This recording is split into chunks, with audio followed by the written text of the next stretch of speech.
Good morning, everyone. We're back at Arctic Frontiers 2025 Beyond Borders. It's the last day of Arctic Frontiers. That means it's also the last day of Arctic Frontiers Offstage. We just listened to our very first session of today, which was the cost of growing green. And as in previous days, I also want to discuss sessions with my three guests up here on the top floor at the Edge Hotel in Tromsø.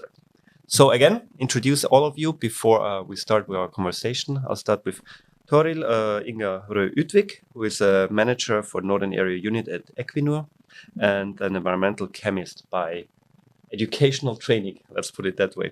Opposite of me, I have Caroline Bus-Pontieu, who is a PhD candidate at NTNU in Trondheim and also was part of the Arctic Frontiers Emerging Leader. Welcome. And to my left, to your right, I have Kira Keski-Nirva, who is a senior advisor for Arctic policy and governance at WWF Norway, sitting down in the capital. So what have we heard over the past 90 minutes? I mean, we heard actually a lot. And as always, the discussions were very broad, very complex, big words, big thinking. How can we bring that into an Arctic setting, into the place where we are sitting and we're here today? I think the one big topic was, how can we deal with the cost versus commitment questions? You know, is the cost of not doing anything, are they too high or too low for people to be more committed, or are we lack a certain kind of global, regional, local commitment to actually do some change? So, Toril, I want to ask, I'll start with you, you know, cost versus commitment. What's the real problem when we think about how to change the energy mix, the energy system overall, our ways of thinking? What is lacking? Well, I think we heard from the discussion that there are several dilemmas into this, and for us being a large energy producer, we have been setting targets for our activities and clear goals, and are committed to the climate roadmap that we have developed. What we see in the context for our operations recently is that the security of supply has come up as a more important issue. Of course, that affects the strategy. I think we need to have two thoughts in our mind at the same time. But I also think that it is important to continue to work for reducing emissions, building up capacity within renewables and new value chain, even though we see this demanding geopolitical context for our activities. Mention it because I think in the debate, the geopolitical challenges have not been tackled. Maybe for good, you know, because we've done it before, but of course there is a geopolitical component to the entire question of going green or not going green. We should not forget about it. Kira, same question to you. What's the problem? Is it our focus or a stronger focus, or do we focus too much on the cost question, or do we lack commitment as a society, as individuals, as businesses, as whatever, you know? What's the problem? Well, as we heard, there are many problems, wicked problems. What's the problem? I mean, I think it was a very good kind of a provocative standpoint also from the scene that or from the stage that it's all about commitment, and that we are lacking commitment, that we should not focus on costs because that would be kind of a strategy to actually delay the energy transition, which I found very interesting. However, I would also like to point out to the fact that I think it was Mari Sundli-Tveit who mentioned the public procurement. And to me, I was thinking, okay, how could that be related to commitment and cost? And then in my mind, I translated to kind of, okay, we should be committed to use costs, so the investments wisely. So the commitment to whatever we can for energy transition, and then back to Eilif's point, without violating human rights. So this is really a complex problem. As you said, it was a provocative way of thinking or way of expressing, and obviously it's not that black and white, but I think it served as a good starting point. And I think you alluded to how to bring it together, the cost versus the commitment issue. Caroline, I also want to ask you the same question, because you are not only a PhD candidate, but you were now part of the Arctic Emerging Leader program. Have you discussed that larger issue of, if we had commitment, then we wouldn't talk so much about the costs, what the costs are? Are we lacking commitment when it comes to, becoming greener or becoming, whatever the commitment? It's not only about the energy question, but all. I think that we are facing the consequences of climate changes, and I think it's important to acknowledge that we need the energy transition, so we need to move forward with more renewables. I think that also means, critical minerals for wind, batteries, hydrogen electrolyzers. So I think when we talk about all of these changes, this just and sustainable energy transition, we also have to acknowledge our role on other parts of the world. So all of these discussions have more extractive industries in Indonesia, in Congo. So we can't just focus on just where we are right now. We also need to have a global look and acknowledge those costs as well. So you're arguing that Arctic Frontiers needs to globally present. No, I fully agree. So obviously we cannot really answer the questions. Do we lack commitment? Do we lack a certain kind of will to actually change something? But in your day-to-day jobs, also, like, we heard about the systemic changes you have to deal with, companies have to change with, organizations have to tackling. What are the big systemic changes Equinor is concerned with when it comes to the Arctic, and particularly from your perspective, from your job's perspective, how do you tackle at least one of those bigger systemic changes?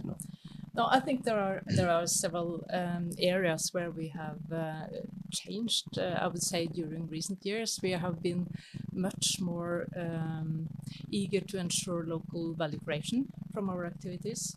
That means engaging with the local suppliers to a much higher extent than we have done before. We have been working more closely with educational institutions. And that also means recruiting locally. So we are building up our own workforce locally. And we have developed a North Development Program where young candidates from Northern Norway can come into our company, work in different positions at different locations in the North for several years, and then they get a position in the company afterwards. So I think there are ways that we are working that increases the local value of the activity that is important for the social acceptance, and that is more important. But again, we are working mainly with offshore activities, and our coexistence has been mainly with the fisheries so far. So these new dilemmas related to electricity and also with the potential conflicts is more a kind of secondary effect of our activity when we are electrifying our installations to get the climate emissions down. And I think that is also something that is important to try to get into on a scientific based approach, like we have done in the ocean areas, where we have this ocean management. We have a common scientific basis that all parties agree upon. So I think we have new dilemmas to dig into from our perspective as well. But we have a lot of experience on both coexistence and engaging with local societies. Thank you very much for that thought. I mean, talking about dilemmas and a lot of experience, Kira, your organizations would sit maybe on the other side of the table here when it comes to tackling the questions of how to go green. Like, from a practical level, what is your day-to-day job? with regard to, what are the costs of going green? What does it mean to go green from a WWF perspective? How, the practicalities behind what are you doing? Right. What are we doing? Well, from my personal perspective, so I'm working on Arctic policy and governance. Also Norway, not only, so regionally across the Arctic region. Well, I would just like to raise 2 points here. What was also raised in the panel from the Canadian gentleman there, being like following the discussions here at Arctic Frontiers, and he pointed to the fact that we tend to talk a lot about the need to build new renewable energy, windmills. It's all over the place now. It's a hot topic, and then more and more it's put side to side or even against indigenous rights and indigenous livelihoods. But what I feel is a bit lacking from this narrative of need of more energy and security of energy supply, which are both valid comments or arguments, but the energy efficiency. And his point that, okay, you're not actually talking too much about using less energy. And then electrification of Melkoja was mentioned here. I'm not going to details now. But that's also something which has been discussed in the frame of the prior informed consent of the local Sami population. So my point here being that these are very complex issues, and we are working on a daily basis at WWF with these issues, also trying to facilitate dialogue and also learning ourselves how to talk about energy transition in a respectful way of the indigenous populations. I think also from a personal point of view, this is a conference like this is always key, because you know some points about a certain problem, but problems are complex, and the challenges are complex. So, if you hear something, I was also I took a note about the efficiency point of view, because we talk about more energy, but there's maybe less talk about sometimes about efficiency, and with artificial intelligence, etc. We will need more energy, but that can also be reached by being more efficient somewhere else.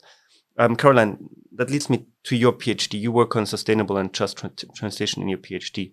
When you think about going green, like, what is your understanding, from an academic point of view? How do you tackle that problem?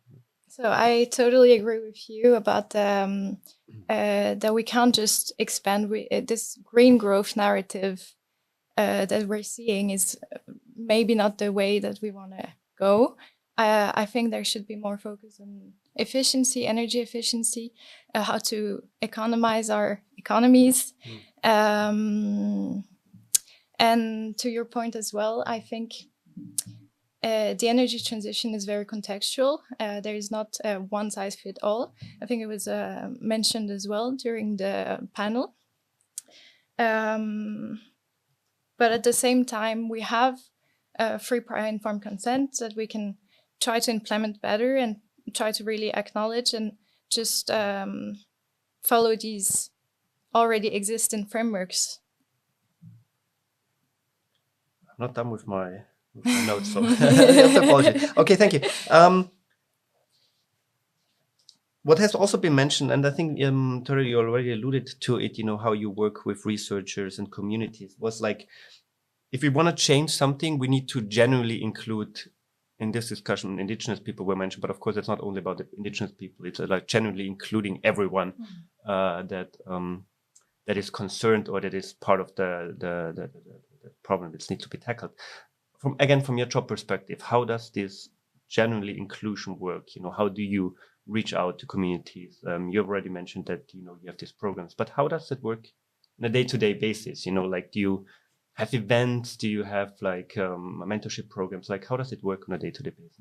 Generally including, And not only like what was then greenwashing, indigenous washing, I think was mentioned. Well, I think of course there's a lot of interests across the whole society towards the energy production and use of energy, and we engage broadly, I would say, with supplier industry, with society, with the universities, schools, and where we have been a direct part with indigenous peoples, we are engaging and have quite good practices, I would say, to do so.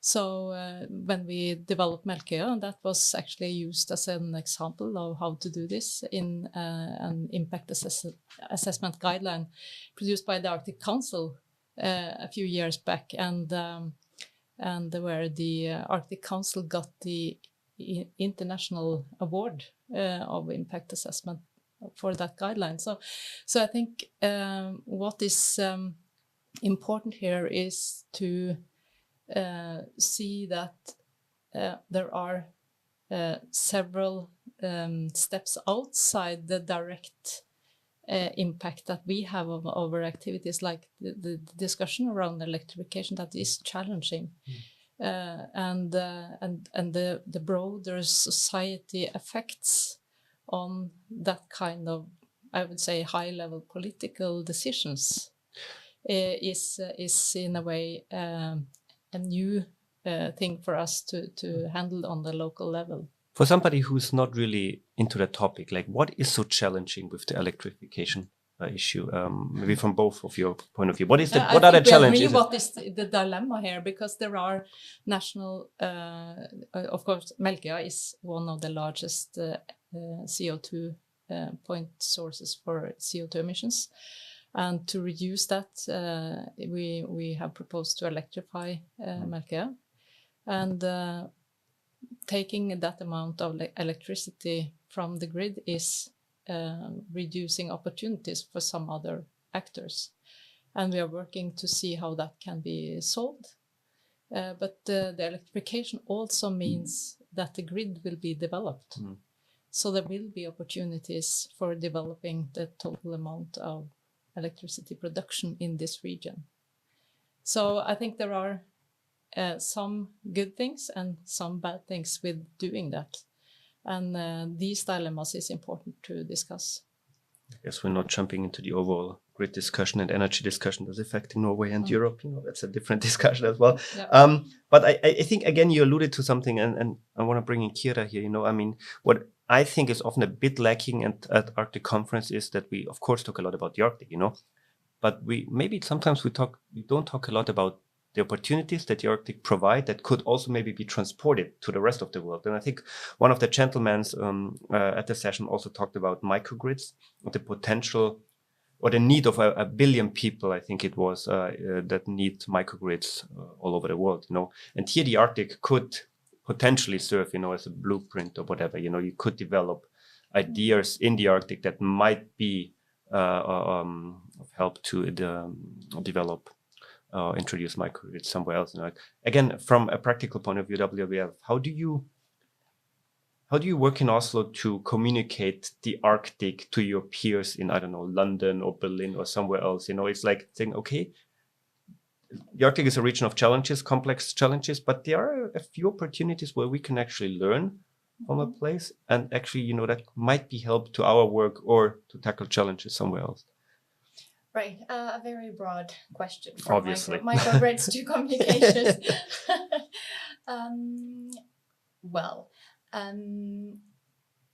First of all, working on Arctic issues from a regional level, you have to keep in mind that there is not one Arctic in the sense that there are the context. Yes, the context is very important. You have small communities, rural communities. You have bigger cities. You have different kinds of governance systems.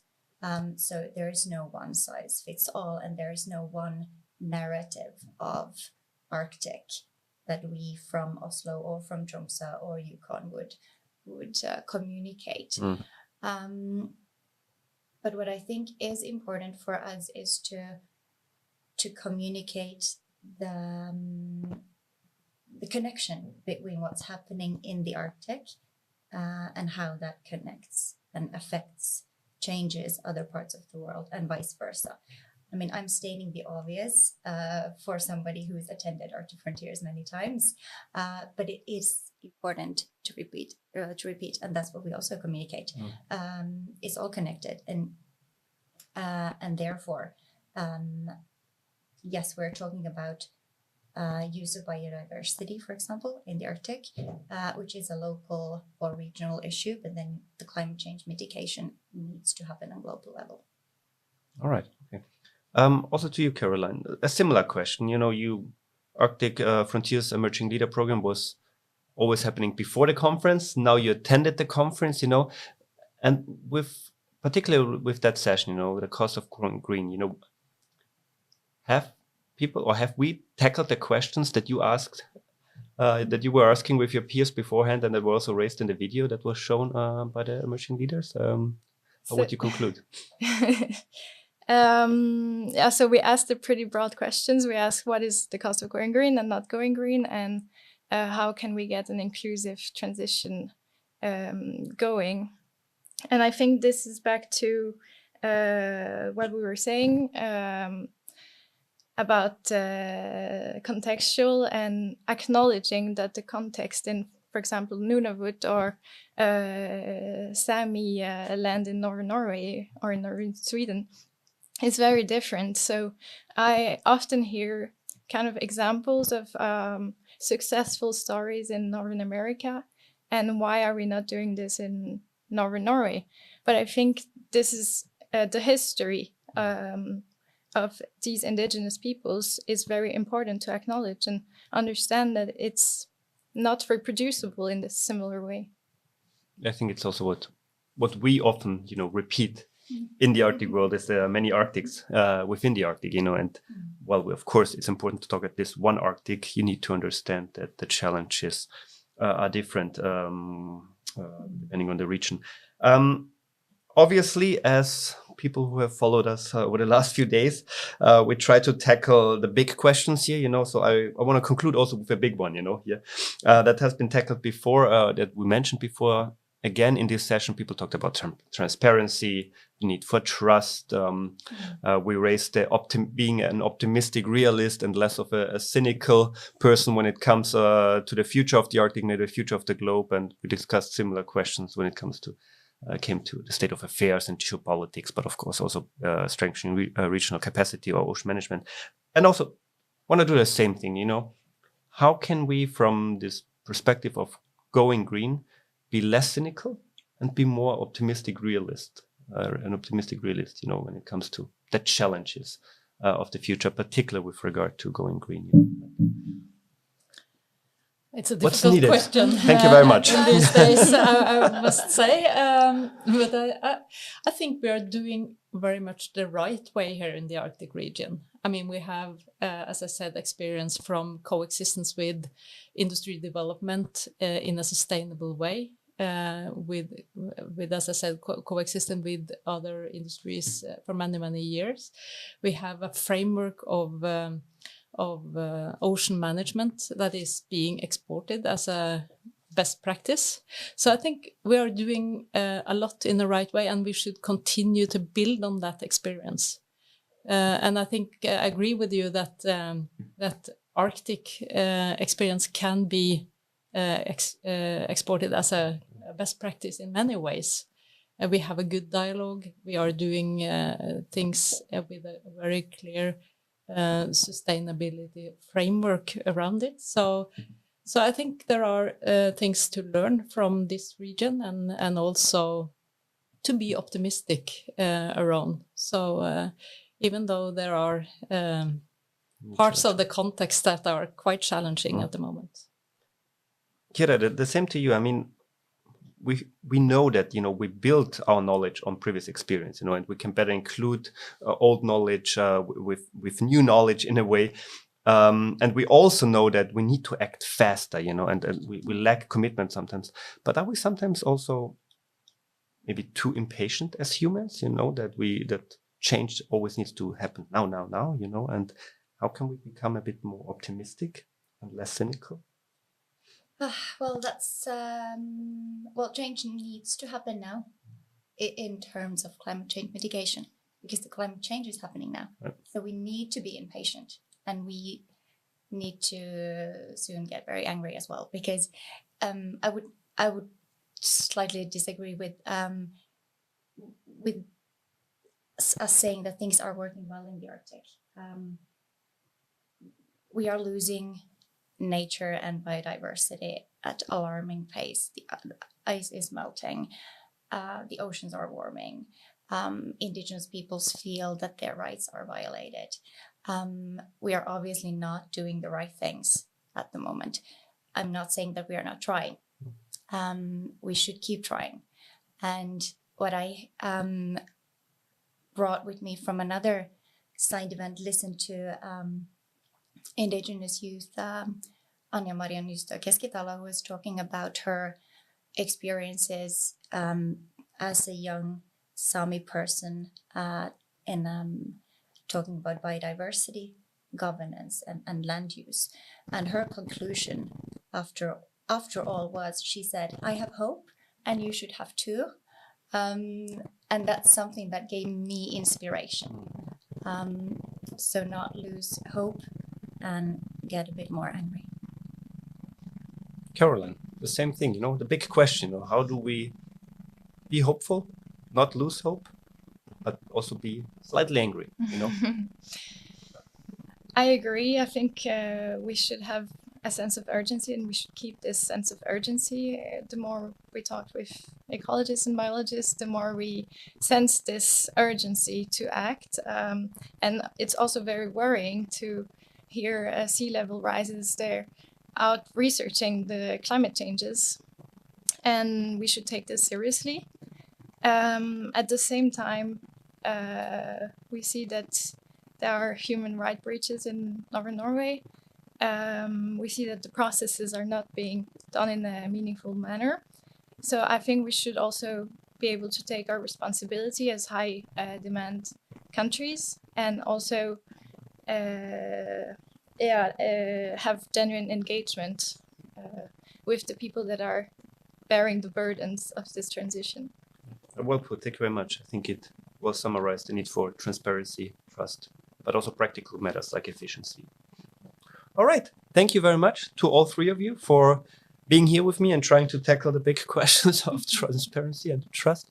That has been the second last big picture summary called Arctic Frontiers Offstage 2025. So now correct data. I'll see you later on. And again, thank you to all of you.